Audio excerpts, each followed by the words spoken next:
মানুষকে মাফ করে, যে মানুষকে মাফ করতে হবে, মানুষের উপরে ক্ষেপে উঠতে হবে না।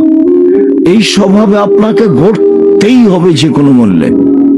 ছেলে মেয়ে, আহাল পরিবার, দেশবাসী, গ্রামবাসী, এলাকাবাসী, প্রতিশোধ নিতে হবে না।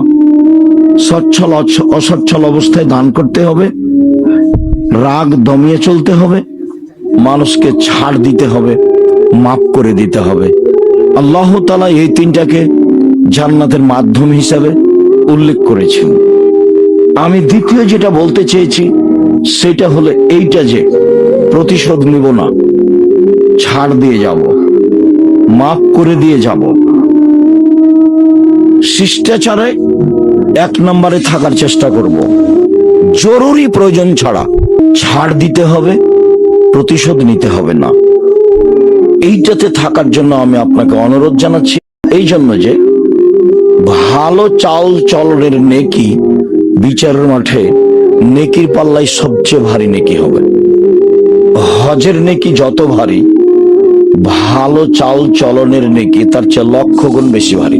উমরার নেকি যত ভারী, ভালো চাল চলনের নেকি তার চেয়ে 1,00,000 গুণ বেশি ভারী। সালাত, সিয়াম, জিকির আজকার, তাসবিহ তাহলিল, এসব নেকির যত ভারী, এর ওজন যত, ভালো চাল চলনের নেকি তার চেয়ে 1000 গুণ বেশি ভারী। মানুষের পাপ নেকি বিচারের মাঠে ওজন হবে মর্মে আমি অনুরোধ জানিয়েছি যে এখান থেকে নিয়ে যাব ভালো চাল চলন। প্রতিবেশী, দেশবাসী, আত্মীয় স্বজন কারোর সাথে মন্দ আচরণে জীবিকা নির্বাহ করতে রাজি নই। কারোর সাথে খারাপ আচরণ করে একদিন 1 ঘন্টা বাঁচতে রাজি নই।